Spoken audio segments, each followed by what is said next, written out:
Good afternoon. It's been a few weeks.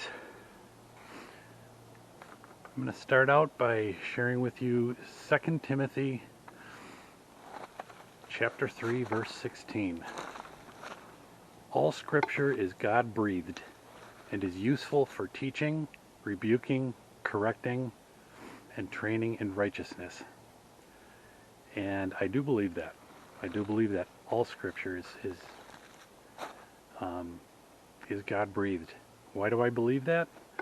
Well, so as in past couple of clips, I'm going to share with you periodic Bible apologetics, which is otherwise known as why I believe that the Bible is valid and valid to use faithfully as a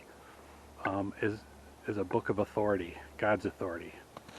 So I'm going to talk about two different points that I've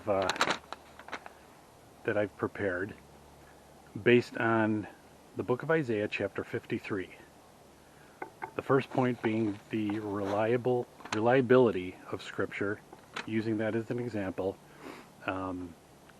accuracy as a literary document, and the second thing I want to share is that it's a book of prophecy. It's a prophetic book that's been fulfilled. So I'm going to start out by reading a couple of key verses of Isaiah 53. He grew up before him like a tender shoot, and like a root out of dry ground. He had no beauty or majesty to attract us to him, nothing in his appearance that we should desire him. He was despised and rejected by mankind, a man of suffering and familiar with pain, like one from whom people hide their faces. He was despised, and we held him in low esteem. Surely he took up our pain and bore our suffering, yet we considered him punished by God, stricken by him and afflicted. But he was pierced for our transgressions, he was crushed for our iniquities. The punishment that brought us peace was on him, and by his wounds we are healed. Those are some pretty powerful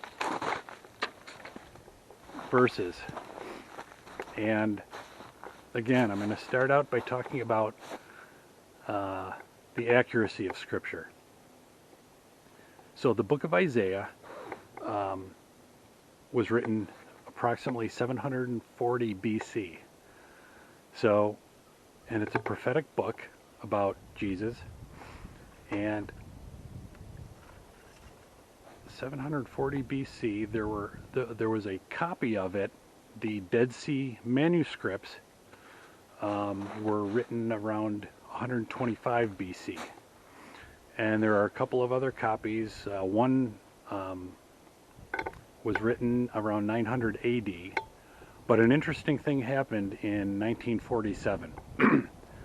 A couple of teenage Bedouin shepherds were herding their goats, I believe on the west bank of the Dead Sea.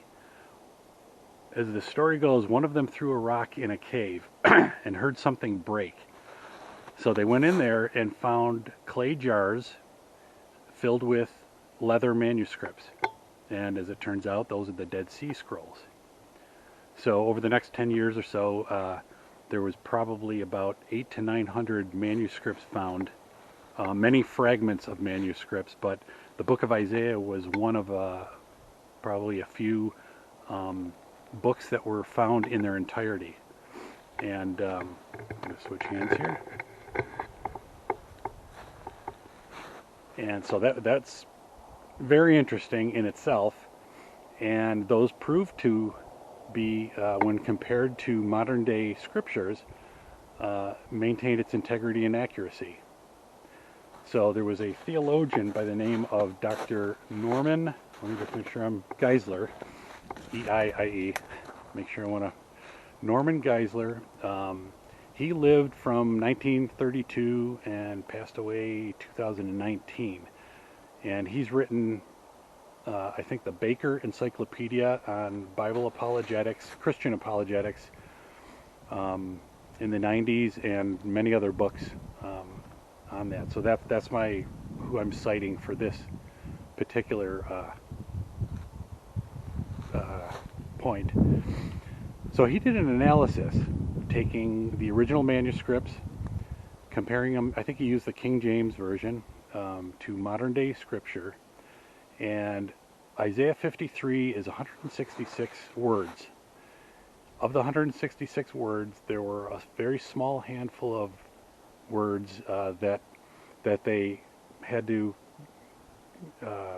give a little extra scrutiny on, and a couple were spelling errors and things like that. But what it amounted to was, of the 166 words, there were 3 letters that remained in question, which gives you a 99% accuracy from manuscripts written thousands of years ago to the present day Bible.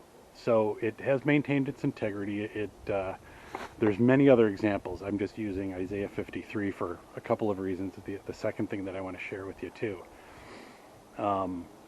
So it does stand the test of time with how the Jewish scribes and other scribes just preserved the accuracy of it. Secondly, it's a prophetic book. Isaiah 53 describes Jesus 700 and something years prior to Jesus being on the earth. And it was fulfilled. And another interesting tidbit is that it was fulfilled by the enemies of Christianity. Because a lot of times people will say, well, prophecy is made some time ago, then they're fulfilled, and maybe somebody's just rigging it just to prove their point. I don't think so in this case, and several other cases too, where prophecy is fulfilled by the enemies of Christianity. Also, there's writings, secular writings, historical writings outside the Bible that point to aspects of the Bible that provide further credibility. In AD 64, there was a huge fire in Rome, and the Emperor Nero wanted to blame Christians for that. So there was a historian of that time. He was also a senator, some politician in Rome as well during that time, and he did some writings on that. He wrote in Latin, and he describes in his summary about Nero's accusations, talks about Christians following Jesus Christ, and further talks about how Christ was put to death. So it's just another data point of extra biblical writings to support Jesus' existence in history and his crucifixion in history. There's many more writings that support that as well, including his resurrection.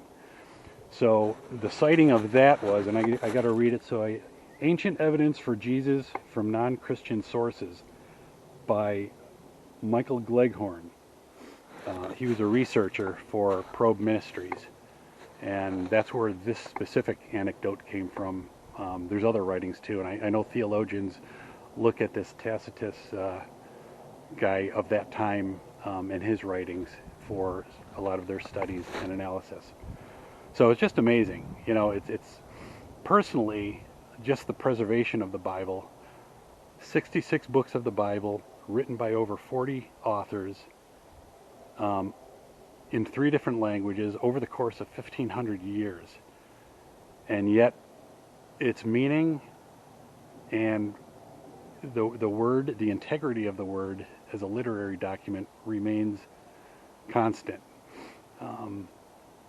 And as many skeptics as there are, and over periods of time, nations, cultures, there have been folks both hostile and friendly towards Judeo-Christian principles and the writings thereof. But I ask myself, why then has the Bible been on the bestseller list?